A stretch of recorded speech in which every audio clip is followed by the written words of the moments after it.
विश्वा बेटा, तुम लकड़ियां ले आए? ला दे बेटा, इसकी तो बहुत जरूरत थी। हाँ काका, ये लो आपकी लकड़ियां। लेकिन बेटा, मैं आज तुम्हें इन लकड़ियों के पैसे नहीं दे पाऊंगा। अभी बेटे ने शहर से पैसे नहीं भेजे हैं। कोई बात नहीं काका, जब आपके पास पैसे आ जाए तब दे देना। तू सदा खुश रहे बेटा, भगवान हमेशा तुझ खुश रहे। धन्यवाद काका, बस आपका यही आशीर्वाद चाहिए। अच्छा काका, मैं चलता हूँ, और भी जगह लकड़ियां देनी है।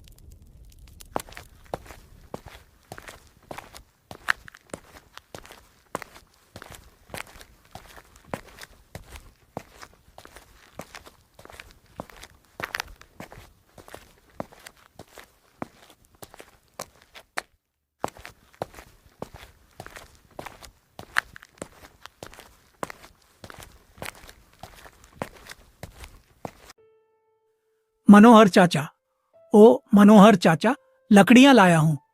हाँ, आता हूं।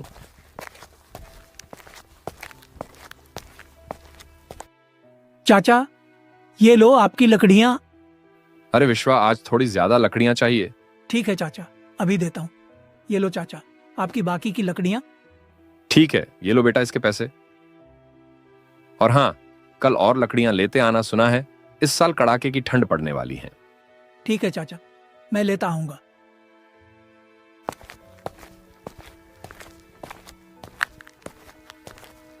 सारी लकड़ियां बेचने के बाद विश्वा घर को निकल पड़ता है। तभी अचानक जोरों की हवा चलने लगती है। हे भगवान, हवा तो बहुत तेज हो गई है। मुझे जल्द ही घर पहुंचना चाहिए। अगर ठंड लग गई तो बीमार पड़ जाऊंगा। हे भगवान, बस किसी तरह घर पहुंच जाऊं तो इस ठंड भरी हवा से बच जाऊं। हे भगवान, कहाँ रह गए वो? इतनी तेज हवाएं चल रही हैं, अभी तक घर नहीं आए। मैंने कितनी बार कहा है उन्हें कि घर जल्दी आ जाया करिए, ठंड का समय है, लेकिन वह है कि मेरी बात सुनते ही नहीं।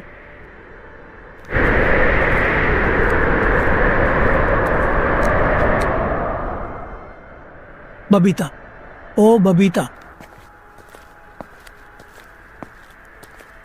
आ गए आप।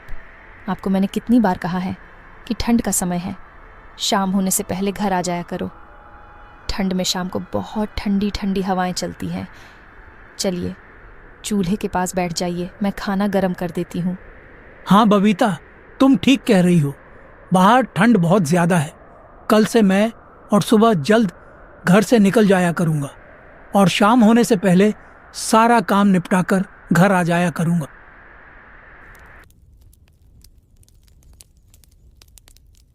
बबीता, वह मोटा वाला कंबल निकाल देना। ठंड बढ़ गई है ना, तो बिना कंबल की रात नहीं कटेगी। जी हाँ, आप खाना खा लीजिए, मैं अभी निकाल देती हूँ। इस तरह विश्वा का परिवार उस रात खाना खाकर सो जाता है। लोग अपने घरों में आग जलाकर किसी तरह ठंड की रात गुजार रहे थे। सर्द हवाओं का पहरा पूरे गांव में छाया हुआ था। ठंड का ऐसा नजारा अक्सर दिसंबर के महीने में देखने को मिलता था।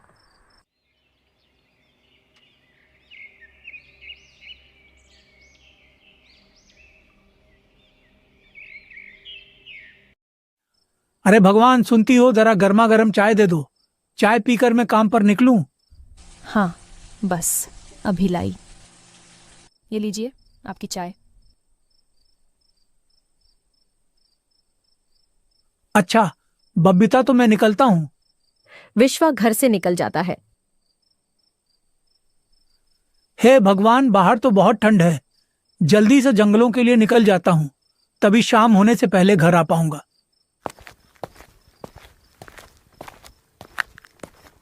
आज गांव में घना कोहरा छाया हुआ था। लोग लकड़ियां जलाकर उसकी गर्माहट ले रहे थे। विश्वा गांव से होता हुआ जंगल की ओर जा रहा था। विश्वा भाई, लकड़ियां लेने जा रहे हो? हाँ भाई, वही जा रहा हूँ। अरे भाई, मैंने सुना है कि इस बार कड़ाके की ठंड पड़ने वाली है। मौसम विभाग का कहना है कि इस बार ठंड का एक अलग ही रूप देखने को मिलेगा, इसीलिए ठंड की पहले से ही तैयारी करके रखो। हे भगवान, अगर बारिश हो गई तो ठंड में तो सारे काम ठप हो जाएंगे। क्या भाई तुम सच कह रहे हो? अगर ऐसा हुआ तो सबसे पहले मेरा ही काम खत्म हो जाएगा। अभी मैं जंगल के लिए निकलता हूँ। इतना कहकर विश्वा जंगल की ओर निकल पड़ता है। जंगल से लकड़ियां काटकर उन्हें गांव-गांव जाकर बेच देता है। इस गांव में हरिया नाम का भी एक लकड़हारा रहता था, जो जंगलों से लकड़ियां काटकर गांव में बेचा करता था। हरिया बहुत ही लालची था। वह गांव वालों को ऊंचे दाम पर लकड़ियां बेचा करता था। हरिया ने बहुत सारी लकड़ियां जंगल से काटकर अपने घर में जमा कर लिया था।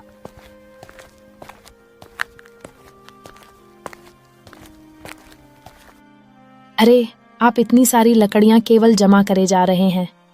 इसे गांव में जाकर बेच क्यों नहीं आते? अरे चंदा, तुम बस देखती जाओ। कुछ दिन में ही गांव में बारिश होने वाली है। उस समय जंगल की सारी लकड़ियां गीली हो जाएंगी। बस इसी मौके का फायदा हमें उठाना है। तब मैं लकड़ियों को ऊंचे दाम पर बेचूंगा। जी, मेरी बात मानिए, तो ऐसा करना सही नहीं है। अरे अब तुम मुझे मत सिखाओ क्या सही है और क्या गलत। हरिया अपनी पत्नी को तो उस समय चुप करवा देता है और अपनी लकड़ियां बेचने के लिए सही वक्त का इंतजार करता है। वहीं दूसरी तरफ विश्वा गांव-गांव में लकड़ियां बेचकर घर आ जाता है।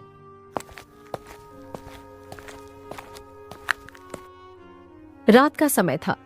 अंधेरी रात में आसमान में बिजली की गड़गड़ाहट के साथ तेज बारिश शुरू हो जाती है।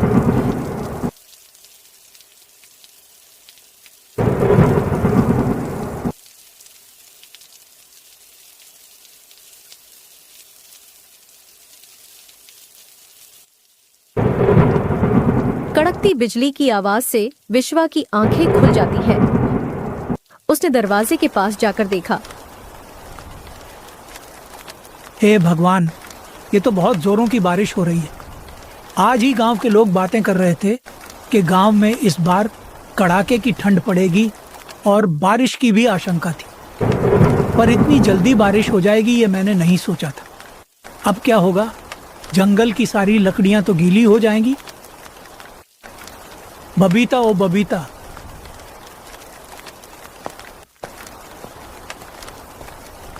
जी क्या हुआ? ये देखो बबीता, जोरदार बारिश शुरू हो गई है। हाँ, बहुत जोरदार की बारिश हो रही है। इतनी तेज बारिश तो कभी नहीं हुई। हवा भी बहुत जोरों की चल रही है। चलिए अंदर वाले कमरे में चलते हैं। यहाँ ज्यादा देर रहे तो ठंड से बीमार पड़ जाएंगे। अब क्या होगा? जंगल की सारी लकड़ियां तो गीली हो जाएंगी। जी, आप चिंता मत कीजिए। ठंड की पहली बारिश है, सुबह तक बंद हो जाएगी। ऐसा सोचकर वह दोनों सो जाते हैं। पूरी रात बारिश होती रही। बिजली की गड़गड़ाहट की आवाज सुबह तक सुनाई दे रही थी। बारिश थी जो बंद होने का नाम ही नहीं ले रही थी। अरे बबीता, सुबह हो गई लेकिन बारिश अभी तक बंद नहीं हुई। अगर ये बारिश बंद नहीं हुई तो मैं लकड़ियां कैसे बेचूंगा? जी, बारिश तो रात से हो रही है। पूरा गांव बारिश में भीगा हुआ है। ठंडी हवा भी बहुत चल रही है। चलिए अंदर वाले कमरे में चलते हैं। दोनों आग जलाकर वहां बैठ जाते हैं। आग की गर्माहट से कमरा थोड़ा गर्म हुआ, मगर बारिश की वजह से ठंड और भी ज्यादा बढ़ चुकी थी। लगातार होती बारिश ने गांव वालों को परेशान कर दिया। बारिश ने बंद होने का नाम नहीं लिया।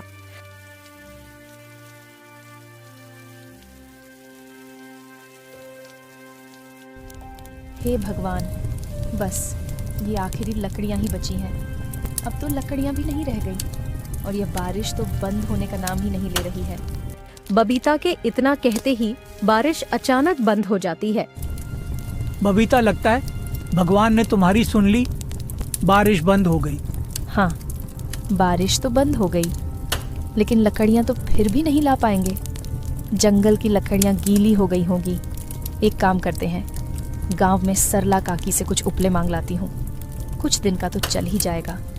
बिना आग के इस ठंड में तो बिल्कुल गुजारा नहीं है। इतना कहकर बबीता सरला काकी के घर के लिए निकल जाती है। सरला काकी, ओ सरला काकी, घर में हो क्या? हाँ बिटिया, कहो कैसे आना हुआ इस ठंड में? सरला काकी, वह मुझे कुछ उपलों की ज़रूरत थी। घर में जलाने के लिए कुछ भी नहीं बचा है। थोड़े से उपले मुझे दे दीजिए। हाँ बिटिया, तुम यहीं रुको, मैं अभी लेकर आती हूँ। यह लो बेटा, मगर मेरे पास भी थोड़े से ही उपले बचे हैं। वो काफ़ी दिनों से धूप नहीं निकली तो उपले सूख नहीं पाए। इससे ज़्यादा मैं तुम्हें नहीं दे पाऊंगी। तुम इससे ही अपना काम चला लेना। ठीक है काकी, इसके कितने पैसे हो गए? अरे बिटिया, अब मैं तुझसे भी पैसे लूंगी क्या? कितनी बार विश्वा मुझे मुफ्त में लकड़ियां देकर गया है। अगर मैंने इन उपले के तुझसे पैसे लिए तो मुझे बहुत पाप लगेगा। तू ऐसे ही ले जा बिटिया। ठीक है काकी, आपका बहुत बहुत धन्यवाद। उपले लेकर बबीता घर की ओर निकल पड़ती है। तभी रास्ते में अचानक जोरदार बारिश होने लगती है।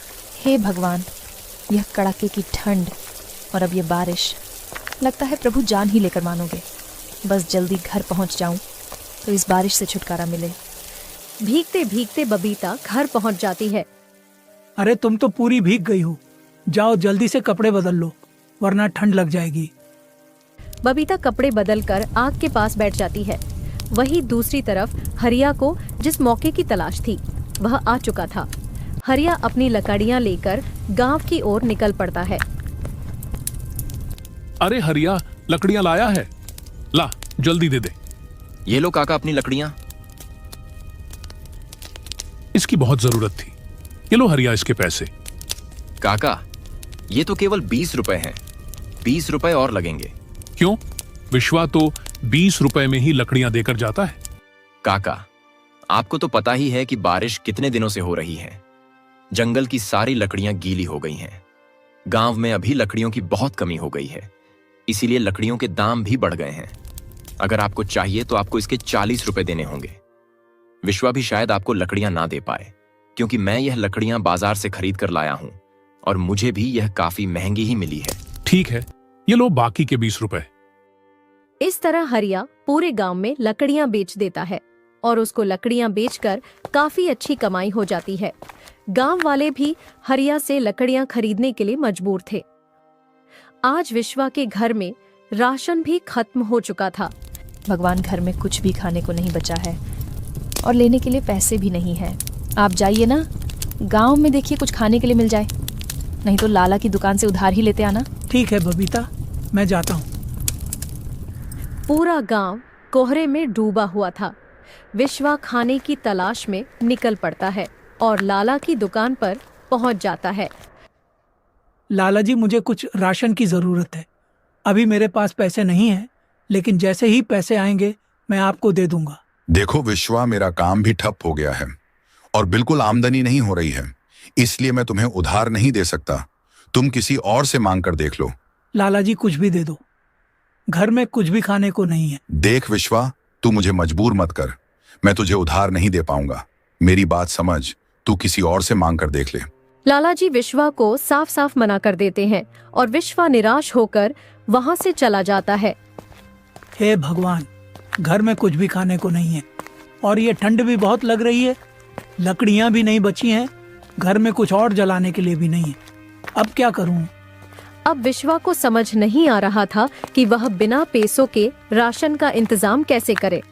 तभी विश्वा का एक दोस्त जो कि सब्जी बेचता था वहीं से गुजरता है। अरे विश्वा, कैसे हो तुम? बड़े दिनों बाद दिखाई दिए। क्या हुआ विश्वा भाई? बड़े उदास दिखाई पड़ रहे हो। कोई बात है क्या? कोई परेशानी है तो मुझे बताओ। क्या बताऊं राजू भाई, मेरा जीवन तो ठंड और बारिश से बेहाल हो गया है। घर में कुछ भी खाने को नहीं है और लाला जी भी उधार देने को राजी नहीं है। समझ नहीं आ रहा कि खाली हाथ घर कैसे जाऊं। बबीता भी मेरी राह ताक रही होगी और खाली हाथ घर लौटने की मेरी हिम्मत नहीं हो रही है। समस्या तो बड़ी गंभीर है विश्वा। सच बताऊं तो इस ठंड से मैं भी बहुत परेशान हो गया हूं। काफी दिन से बारिश हो रही थी तो मेरा माल भी नहीं बिका। मेरे पास कुछ आलू है, मैं बस इतना ही तेरी मदद कर सकता हूं। सुबह से 20 रुपए की ही आमदनी हुई थी, ये तू रख ले। राजू भाई, मुझे समझ नहीं आ रहा कि किस मुंह से तुम्हारा शुक्रिया अदा करूं। भाई, आखिर इसमें शुक्रिया की क्या बात है? इन मुश्किल घड़ी में हम लोग एक दूसरे का साथ नहीं देंगे तो कौन देगा? तुम चिंता मत करो, ये आलू तुम घर ले जाओ। ठंड बहुत है। मैं भी घर को ही जा रहा हूं। इतना कहकर राजू और विश्वा दोनों अपने अपने घर की ओर निकल पड़ते हैं। आलू तो ले लिया है, लेकिन आज सुबह ही घर के सारे उपले खत्म हो गए थे। इन पैसों से मैं कुछ उपले ले लेता हूँ। उपले लेकर विश्वा घर पहुंच जाता है। बबीता, ये लो कुछ आलू और ये उपले, तुम इन्हें उबाल लो। आज इसी को खाकर हम दोनों अपना पेट भर लेंगे। बबीता चूल्हा जलाकर आलू उबाल देती है। दोनों खाने के लिए बैठ जाते हैं। बबीता, इस पर थोड़ा सा काला नमक छिड़क दो। जी, अभी डालती हूँ। बबीता ने इतना कहा ही था कि तभी उनके दरवाजे पर एक आवाज आती है। बेटा, कोई है क्या? इस गरीब की मदद करो, इस दुखियारी की मदद करो बेटा, कोई तो सुन लो। आवाज सुनकर विश्वा और उसकी पत्नी दोनों बाहर आते हैं। उन्होंने देखा कि ठंड में एक बुढ़िया बाहर खड़ी थी और मदद की गुहार लगा रही थी। अम्मा, आप इतनी ठंड में ऐसे बाहर क्या कर रही हो? बेटा, मैं कई दिन से भूखी हूँ। पिछले 2 दिन से मैंने भोजन नहीं किया है। कुछ खाने को दे दो बेटा, नहीं तो भूख के मारे मेरे यही प्राण निकल जाएंगे। ठीक है अम्मा, आप अंदर आइए। विश्वा अपने उबले हुए आलू की प्लेट लाकर अम्मा को दे देता है। बेटा, बहुत ठंड लग रही है, हो सके तो कुछ लकड़ियां जला दो। माफ करना अम्मा, पर अब हमारे पास बिल्कुल भी लकड़ियां नहीं बची है। थोड़ी सी लकड़ियां थीं जिन पर हमने आलू को पका दिया है। अब जलाने के लिए हमारे पास कोई लकड़ियां नहीं बची। कोई बात नहीं बेटा, कम से कम ये खाना तो है, मैं इसे ही खा लेती हूँ। आलू को खाकर उसका पेट भर जाता है। तुम्हारा बहुत बहुत धन्यवाद बेटा, काफी दिन से भूखी थी, आज इन आलूओं को खाकर पेट भर गया है। बुढ़िया की नजर जब उनके बर्तन पर पड़ी तो वह बिल्कुल खाली हो गए थे। अरे बेटा, मैंने तो तुम्हारे सारे आलू खा लिए, अब तुम क्या खाओगे? कोई बात नहीं अम्मा, आपका पेट भर गया, इसमें ही हमें संतुष्टि है। अरे बेटा, तुम कितने दयालु हो। बेटा, मेरे पास ज्यादा कुछ तो नहीं है देने को, पर ये लो, ये कुछ बीज है, इसे तुम अपने आंगन में लगा देना। ये किस चीज के बीज है? बेटा, ये जिस चीज की तुम्हें जरूरत है उन्हीं के बीज है, इससे तुम्हें बहुत अच्छी लकड़ियां मिलेंगी। लेकिन अम्मा, ये तो बीज है, इन्हें पेड़ बनने में काफी समय लग जाएगा। अरे बेटा, तुम चिंता मत करो, ये कोई ऐसा वैसा बीज नहीं है, ये जादुई बीज है। तुम इसे बस अपने घर के आंगन में लगा देना, फिर इसका कमाल तुम अगले दिन देखना। अच्छा बेटा, तो मैं चलती हूँ। अम्मा, आप इतनी ठंड में आप कहाँ जाएंगे? आप यहीं पर रुक जाइए। नहीं बेटा, मैं जिस काम के लिए आई थी वह पूरा हो चुका है, अब मुझे जाना होगा। इतना कहकर अम्मा वहां से चली जाती है। चलो हम इस बीज को अपने आंगन में लगा देते हैं।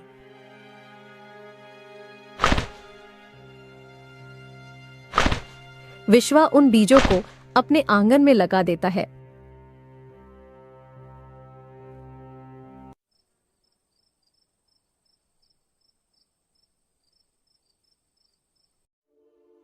जब सुबह होती है तो विश्वा को उन बीजों की याद आती है और वह उन्हें देखने के लिए बाहर आता है।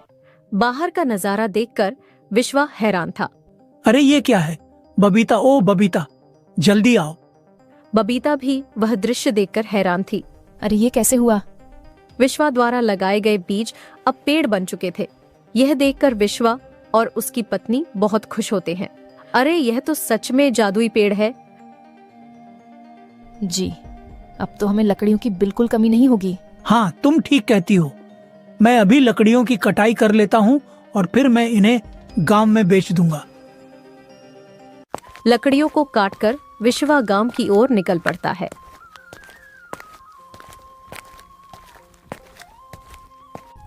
काका, तुम्हारे लिए लकड़ियां लाया हूँ। अरे बेटा, ये तो तूने बहुत अच्छा किया जो लकड़ियां देने यहाँ चला आया। 2 दिन से ठंड से परेशान थे, जलाने के लिए एक भी लकड़ियां नहीं बची हैं। पिछले 2 दिनों से हरिया भी लकड़ियां देने नहीं आ रहा। काका, अब आपको चिंता करने की जरूरत नहीं है, मैं आपको रोज लकड़ियां समय पर पहुंचा दिया करूंगा। लेकिन विश्वा बेटा, तुम्हारे पास ये लकड़ियां कहाँ से आई? काफी दिन से सूरज तो निकल नहीं रहा, फिर ये सूखी लकड़ियां तुम कहां से लेकर आए? काका बस ये समझ लो, ये भगवान का चमत्कार है। अच्छा काका, अब मैं चलता हूँ और गांव में लकड़ियां देने जाना है। इतना कहकर विश्वा आगे निकल जाता है, लेकिन यह सब होते हुए हरिया अपनी आंखों से देख रहा था और सच्चाई का पता लगाने के लिए हरिया ने विश्वा का पीछा करना शुरू कर दिया। जी, आ गए आप। लगता है आज सारी लकड़ियां बिक गईं। हाँ बबीता, अब हमें कभी दूसरी जगह से लकड़ियां लाने की जरूरत नहीं पड़ेगी। अब हम इसी पेड़ से लकड़ियां काट लिया करेंगे। हाँ जी, भला हो उस अम्मा का जिसने हमें यह जादुई पेड़ दिया है। इस पेड़ की लकड़ियां तो कभी खत्म ही नहीं होगी। अब हम इन लकड़ियों को बेचकर अपने घर की स्थिति को ठीक कर लेंगे।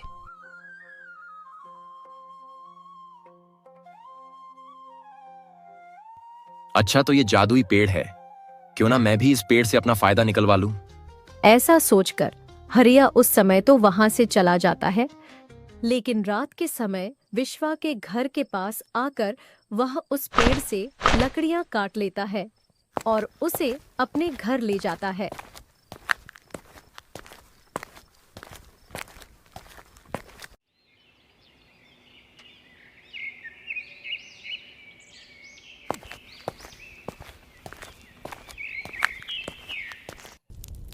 काका, लकड़ियां लाया हूं, बोलो कितनी चाहिए?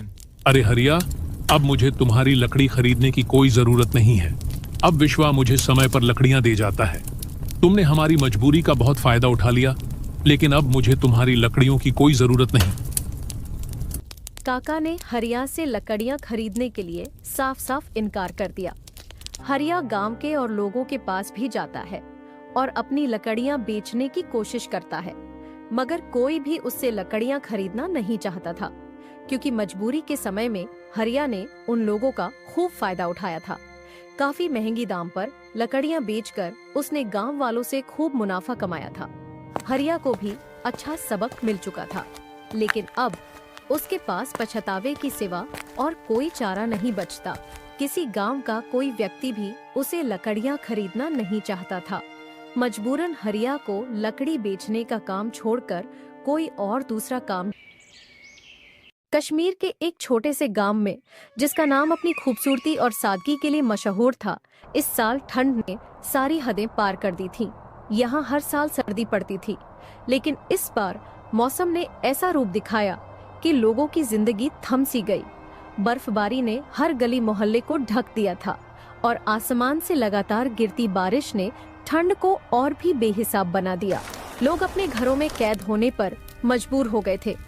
जिन गलियों में कभी बच्चों की खिलखिलाहट गूंजती थी, अब वहां सन्नाटा पसरा हुआ था।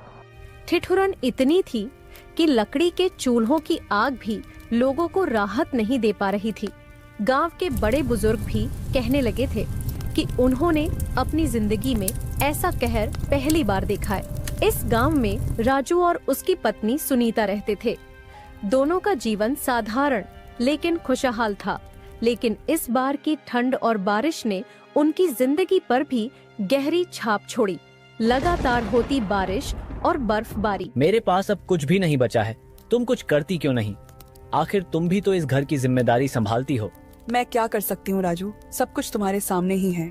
तुम्हें तो पता है इस बारिश में कुछ भी मुमकिन नहीं है। मैं खुद इस हालत में परेशान हूँ। तो फिर मैं क्या करूँ? खेतों में कुछ बचा नहीं है, सब बर्बाद हो चुका है। और इस ठंड में मैं खेतों पर जाकर भी क्या कर लूंगा? हर तरफ पानी ही पानी है। लेकिन राजू कुछ तो करना ही पड़ेगा, इस भूख को ऐसे तो नहीं रोका जा सकता। देखो, अब सब ऊपर वाले के ऊपर है। अगर मौसम खुल जाए तो मैं फिर से खेतों पर जाकर काम कर लूं। अगले ही दिन से सूरज निकल जाता है। सभी लोग अपने अपने खेतों पर काम के लिए जाने लगते हैं। सुनीता, मुझे लगता है ऊपर वाले ने हमारी सुन ली। देखो, मौसम साफ हो गया है, बारिश रुक गई और सूरज भी निकल आया है। अब मैं खेतों पर जा सकता हूँ। ठीक है राजू, तुम जाकर खेतों पर मेहनत करो। राजू खेतों की ओर चला जाता है। राजू अपने खेतों पर दिन रात मेहनत से काम करता है। वह सुबह से लेकर देर रात तक खेतों में फसल की देखभाल करता है। वहीं दूसरी ओर रवि राजू की मेहनत और लगन को देखकर भीतर ही भीतर जलता था। रवि को यह बात कचोटती थी कि वह राजू की तरह मेहनत और समर्पण नहीं कर पाता। रवि, क्या तुमने सुना? राजू ने इस बार भी अपनी फसल बहुत ही अच्छी बोई है। उसकी फसल लहलहा रही है। लोग तो पहले से ही उसकी तारीफों के पुल बांध रहे हैं। इसका मतलब इस बार भी वह हमसे आगे निकल जाएगा। नहीं राधिका, ऐसा मैं कभी नहीं होने दूंगा। हर बार वही आगे बढ़ता है और हम वहीं के वहीं रह जाते हैं। लेकिन अब बहुत हो चुका। इस बार राजू को पीछे छोड़ना ही होगा, चाहे कुछ भी करना पड़े। लेकिन रवि, राजू की मेहनत और किस्मत को तो देखो। वह अपना हर काम पूरे मन से करता है। ऐसे में उससे मुकाबला करना आसान नहीं होगा। तुम बस देखती जाओ राधिका, इस बार मैं ऐसा कुछ करूंगा कि पूरा गांव मुझे याद रखेगा। सुनीता, इस बार मेरी फसल बहुत ही अच्छी आई है। ऊपर वाले ने चाहा तो मुझे उम्मीद है कि यह काफी अच्छे दामों में बिकेगी। हाँ राजू, मैंने भी सुना है कि तुम्हारी फसल इस बार बहुत बेहतरीन है। तुम्हारी मेहनत दिख रही है। मुझे पूरा यकीन है कि तुम अच्छे दामों में अपनी फसल बेच सकोगे। धन्यवाद सुनीता। राजू फिर अपने खेतों की ओर निकल जाता है। अरे भाई, तुम इतनी मेहनत कर रहे हो, तुम्हारी फसल तो इस बार बहुत ही अच्छी आ रही है। हाँ भाई, फसल तो ऊपर वाले की दुआ से काफी अच्छी आ रही है, लेकिन एक डर है कि कहीं अचानक बारिश ना पड़ जाए। अरे नहीं, बारिश तो कहाँ है, अब तो बारिश का मौसम भी निकल चुका है। अच्छा तो चलो भाई, मैं अपने खेतों पर चलता हूँ, मुझे बहुत काम करना है।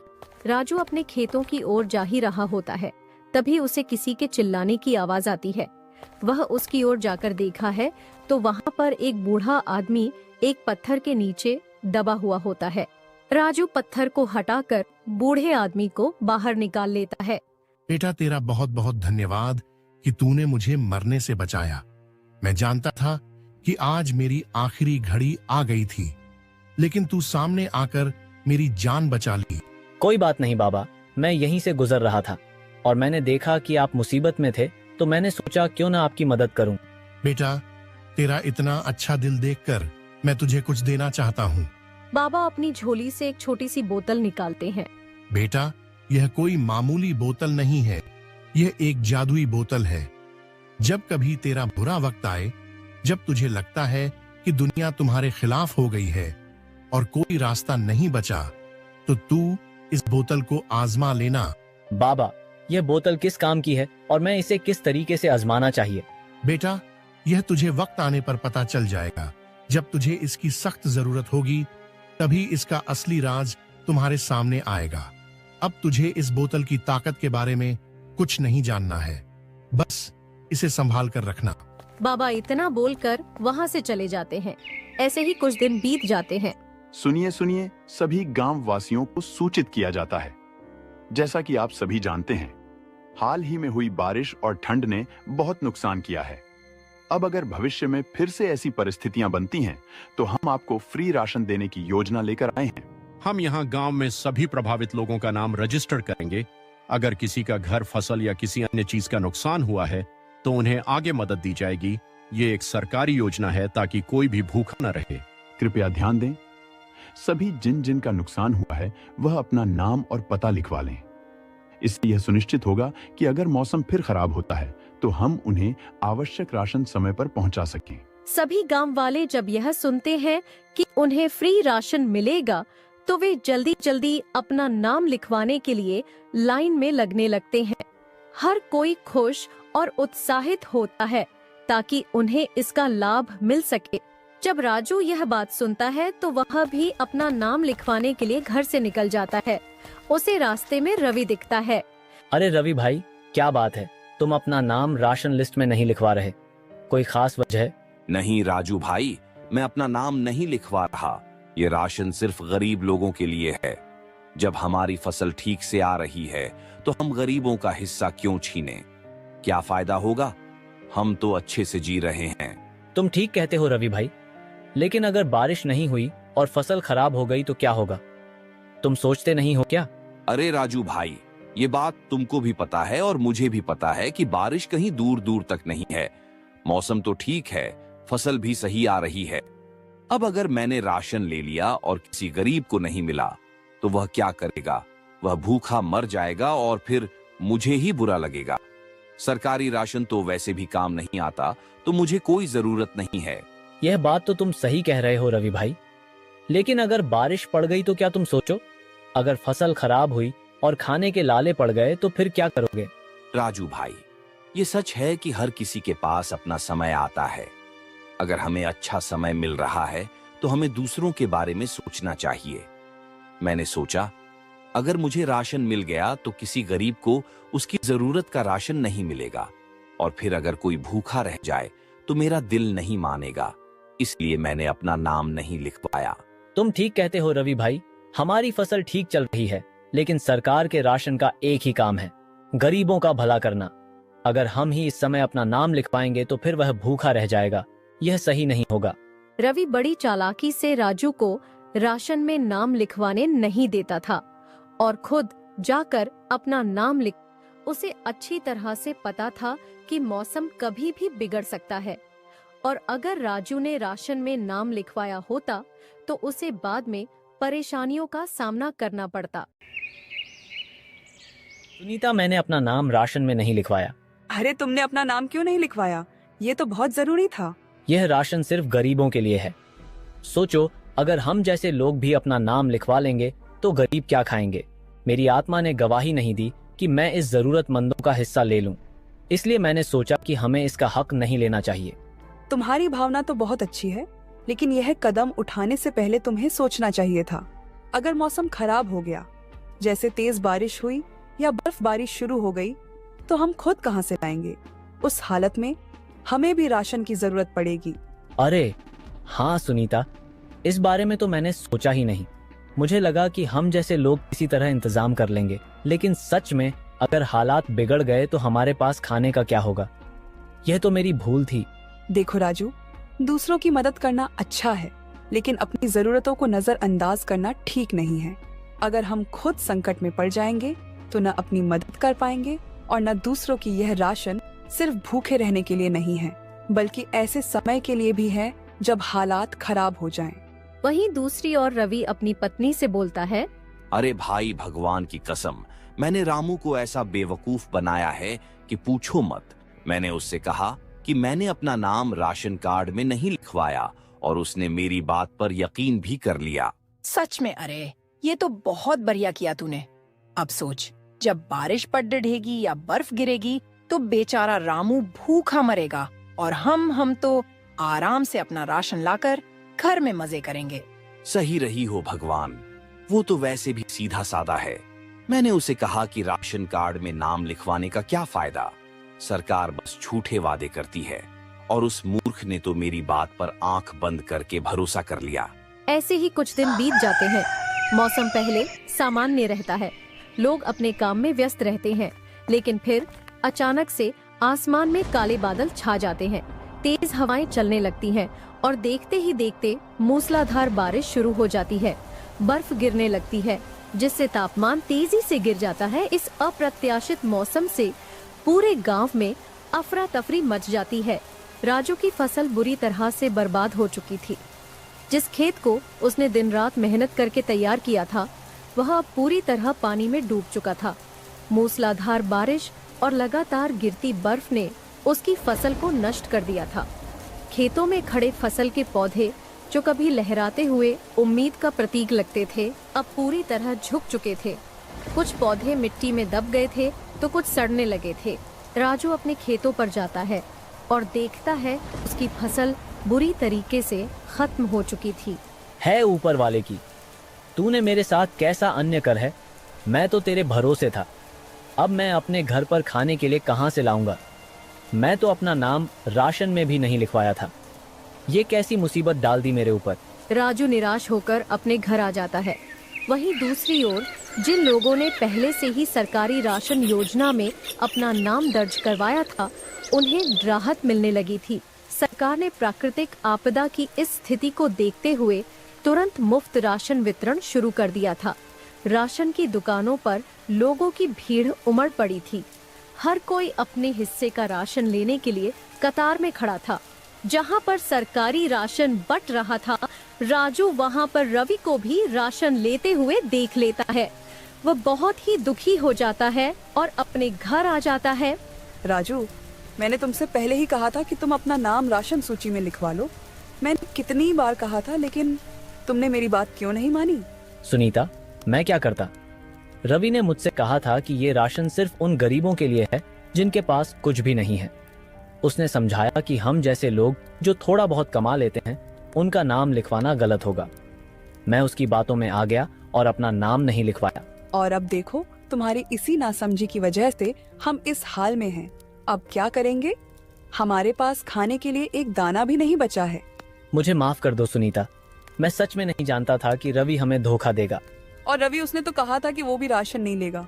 उसने अपना नाम भी नहीं लिखवाया था, है ना? नहीं सुनीता, रवि तो चालाक निकला। उसने हमें झूठ बोलकर बेवकूफ बनाया। वो तो खुद राशन लेकर अपने घर चला गया, हमें यहीं भूखे मरने के लिए छोड़ दिया। मैं पहले ही कह रही थी कि उस पर भरोसा मत करो। अब देखो, हमारे पास कुछ भी नहीं है, तो अब क्या करें? एक काम करता हूँ, रवि के घर से राशन लेकर आ जाता हूँ। काम से कम आज रात का तो गुजारा हो ही जाएगा। बाहर बारिश और बर्फ दोनों गिर रही थी और खूब तेज की हवा चल रही थी और राजू रवि के घर जाता है। अरे राजू भाई, तुम इतनी बारिश में हमारे घर के बाहर क्यों खड़े हो? क्या बात है? रवि भाई, मैं बहुत परेशान हूँ। बारिश ने हमारी हालत और खराब कर दी है। हमारे पास खाने को एक दाना तक नहीं बचा। तुमने कहा था कि मेरा नाम राशन में नहीं लिखवाना, लेकिन तुमने अपना लिखवा लिया। अब तुमने हमें धोखा दे दिया। अरे राजू भाई, ये तुम क्या कह रहे हो? मैंने तुम्हें धोखा नहीं दिया। सच कहूं तो मैं भी अपना नाम नहीं लिखवाता, लेकिन मेरी पत्नी ने जोर देकर कहा कि नाम लिखवा लो, इसीलिए मैंने आखिरी वक्त पर जाकर अपना नाम लिखवा लिया। इसमें मेरी कोई गलती नहीं है। लेकिन रवि भाई, तुम्हारी एक सलाह की वजह से मैंने अपना नाम नहीं लिखवाया। अब देखो, मेरे घर में भूख से मेरी पत्नी तड़प रही है। कम से कम आज रात के लिए थोड़ा राशन दे दो ताकि हमारा गुजारा हो सके। अरे राजू भाई, मैं तुम्हारी हालत समझता हूँ, लेकिन मेरे पास खुद भी बहुत कम राशन बचा है। ये राशन सिर्फ मेरे परिवार के कुछ दिनों के गुजारे के लिए है।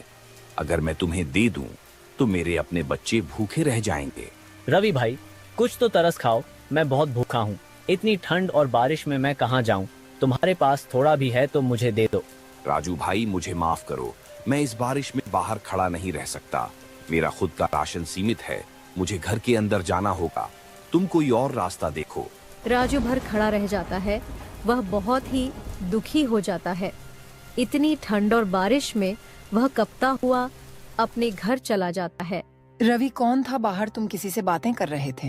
अरे राजू आया था, बारिश में भीगता हुआ दरवाजे पर खड़ा होकर बोल रहा था कि मुझे राशन दे दो। और तुमने क्या कहा? मैंने साफ साफ बोल दिया कि हमारे पास भी राशन कम है। मैंने कहा, भाई ये राशन तो हमारे गुजारे के लिए ही मुश्किल से बचा है, मैं तुम्हें कैसे दूं? ये तो तुमने बहुत अच्छा किया। रवि अब उसे समझ आएगा कि मजबूरी का क्या मतलब होता है। जब कोई इंसान बेबस होता है और उसे मदद नहीं मिलती तो वो कैसा महसूस करता है। राजू, क्या हुआ? राशन मिला कि नहीं? नहीं सुनीता, ये दुनिया बहुत मतलबी है। रवि ने साफ मना कर दिया। उसने कहा कि उसके पास खुद के लिए ही राशन नहीं है। उसने मुझे बिना कुछ दिए ही वापस भेज दिया।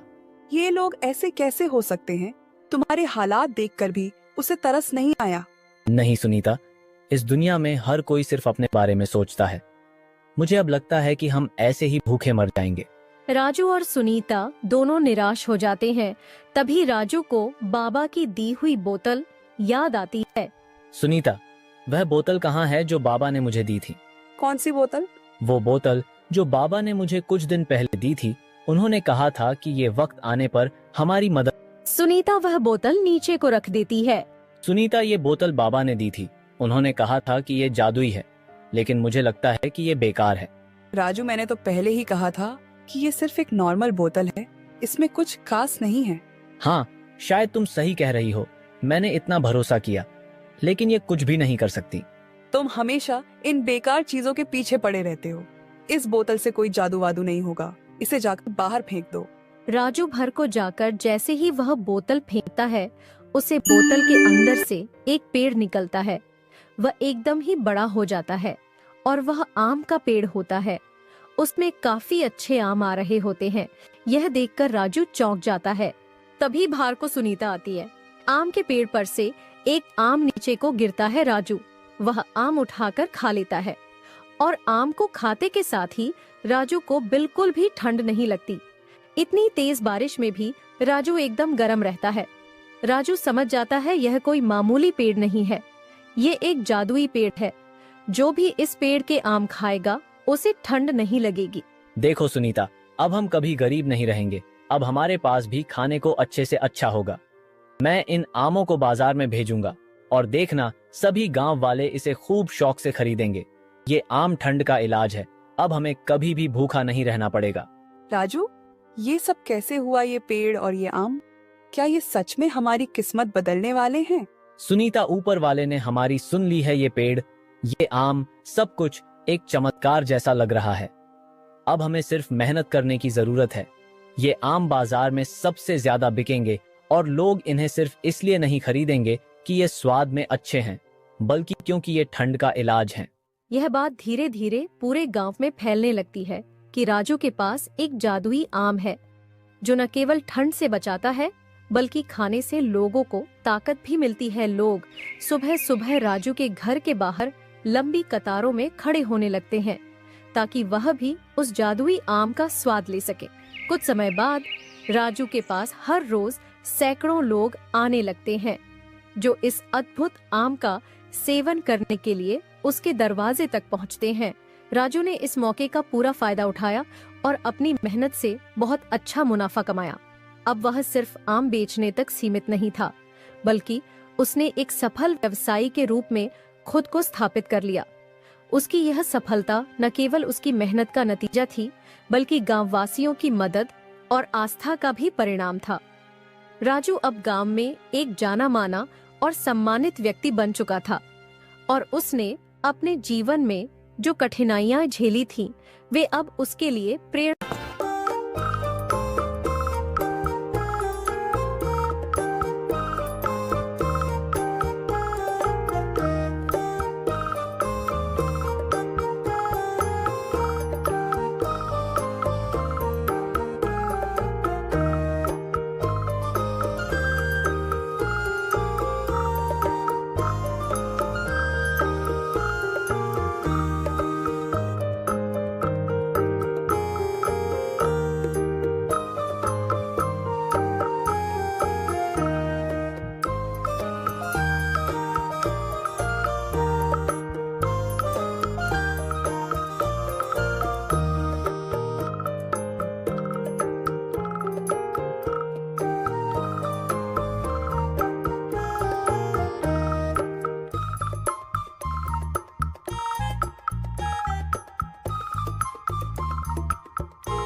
अगर कहानी अच्छी लगी हो तो वीडियो को लाइक करें और चैनल को सब्सक्राइब करके एक प्यारा सा कमेंट जरूर करें। Thanks for watching.